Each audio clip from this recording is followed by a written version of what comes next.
Okay, so for this last lesson, this is a combination of G.GPE.5 and G.GPE.6, and you will need to do questions like these on the test to earn a 4 for both of these standards. So let's get started. The midpoint of AB is 1, 2, and we have one of the endpoints. So remember the midpoint formula is x1 plus x2 over 2, and y1 plus y2 over 2. This is when we have the two endpoints. This time I only have one endpoint and I have the midpoint, so I need to find the other endpoint. So what we can do is we can take the x value of one of my endpoints plus, I don't know what the x value of my other endpoint is, that's what I'm trying to find, and divide by 2, but that should equal the x value of your midpoint. And same with the y's. The y value of one of my endpoints plus the y value of my other endpoint, which I don't know what that is, divided by 2 should equal the y value of your midpoint. So now solving both of these equations, in my first equation I would need to multiply by 2 on both sides. Same with my second equation. So I would wind up with a 4 plus an x is equal to a 2, and a 6 plus a y is equal to a 4. And sorry, this is to find point B, my other endpoint. And so now if I solve this equation for x, I would subtract 4 from both sides, so x would be -2, so my x value of point B is -2. And if I subtract 6 from this y value, or from the y value, a 4 minus a 6 is also a -2, so my y value for B is also -2. Great. So the next one, it says, given A is the midpoint of CT. So this is our midpoint, and we have one endpoint. So we're doing the same exact thing that we did up here. To find point T, I would need to take the x value of my endpoint plus the x value of point T, which I don't know, and divide by 2, and that should equal the x value of my midpoint, which is 5.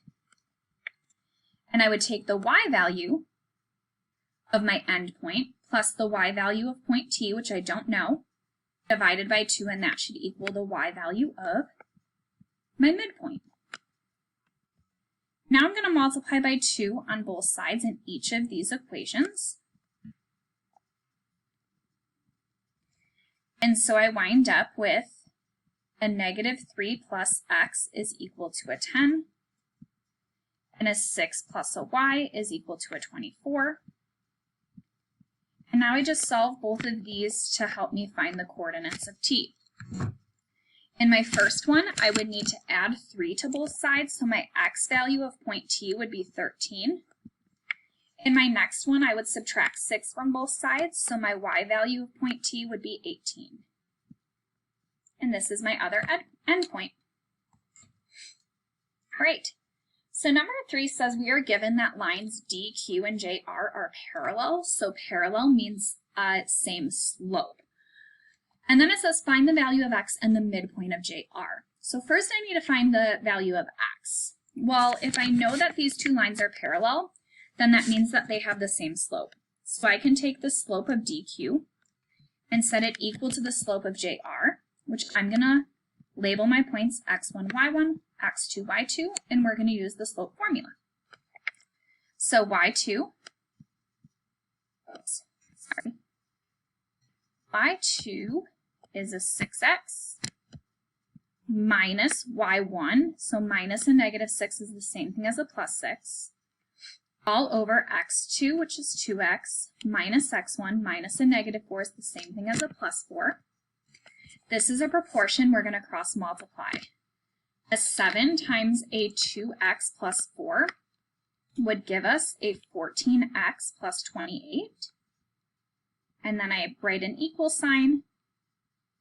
And a 3 times a 6x plus 6 would give us an 18x plus 18. Solving for x, I'm going to subtract 14x from both sides to get my x on one side.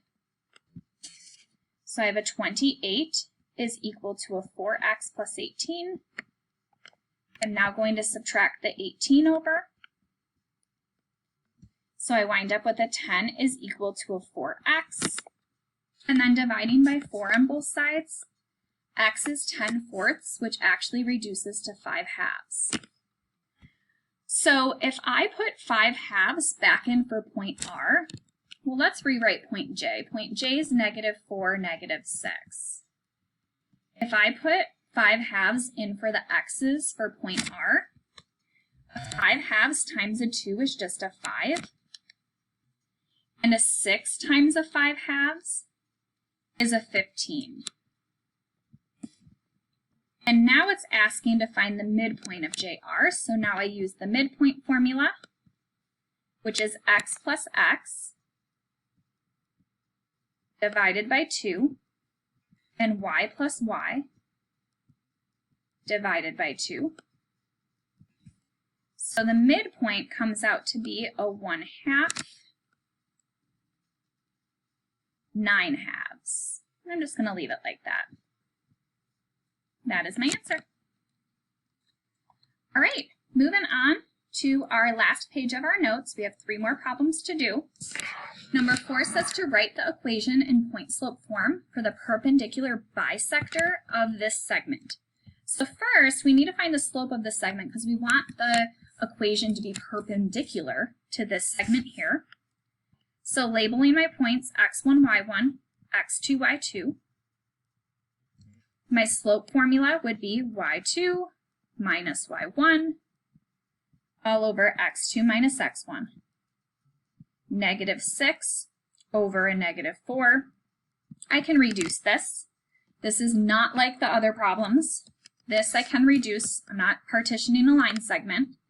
So this comes out to be a positive 3/2, which means the slope that's perpendicular to this line would be the opposite reciprocal, -2/3. But then we want it to bisect this segment too. So I need to find the midpoint of that segment. So x plus x divided by 2, y plus y divided by 2. I wind up with my midpoint being 3, -1.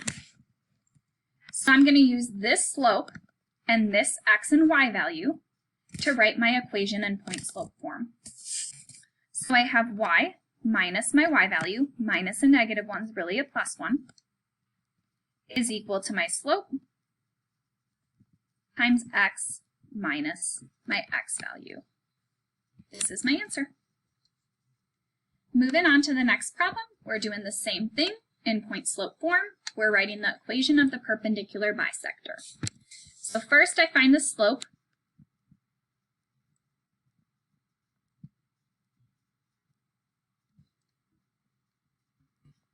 y2 minus y1 minus a -5 is the same as a +5. x2 minus x1. 6 over 4, which can reduce to a 3/2. I'm writing the equation that's perpendicular to this slope. So my perpendicular slope is a -2/3. Bisector means midpoint, so I need to find the midpoint of this segment as well. So x plus x divided by 2, y plus y divided by 2. My midpoint comes out to be an 8, -2. So now I use this slope and this x and y value to write my equation in point slope form. Y minus the y value minus a -2 is the same thing as a +2 is equal to your slope of -2/3 times x minus the x value of your midpoint. And that's it. This time, number 6 says, given the diagram below, if D is the midpoint of BC, write the equation in slope-intercept form of the line that contains AD. So, what that means is I need to find the midpoint of CB, which will give me point D. So x plus x divided by 2 and y plus y divided by 2. So D comes out to be 21 halves and 15 halves. This time I'm not writing the perpendicular bisector. I am just writing the equation of the line that contains point AD, so A to D, it's not perpendicular. I need to find the slope between A and D.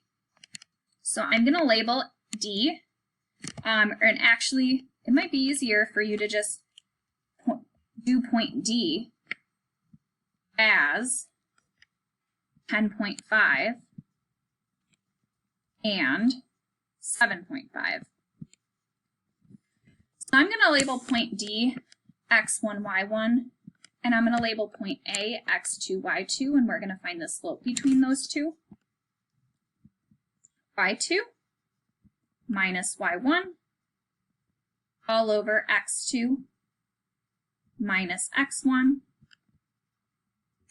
So I wind up with my slope being a negative 5.5 over a negative 7.5, which if I do a negative 5.5 divided by a negative 7.5, that gives me a decimal. We can't write slopes as decimals, and we also can't have decimals within a slope fraction.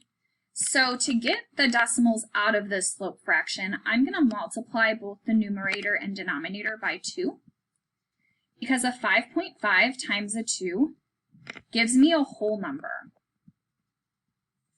And a 7.5 times a 2 also gives me a whole number. Slopes or fractions cannot have decimals in it. I want a whole number over a whole number. And a negative divided by a negative is a positive, so your slope's 11/15. Now we're going to use that slope in either point A or point D to write our equation in point slope form. I'm going to use point A. So I have y minus the y value of point A is equal to my slope times x minus the x value of point A. But they want the equation in slope-intercept form, so what I need to do is I need to isolate y, distributing the 11/15 in,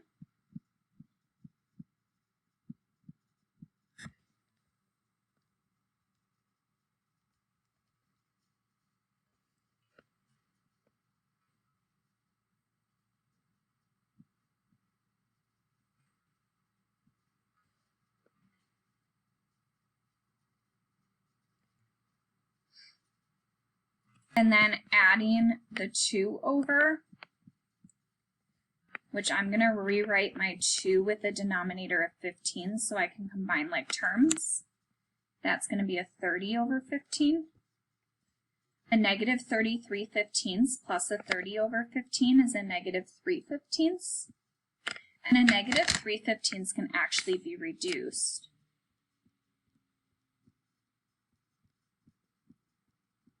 to a 1/5.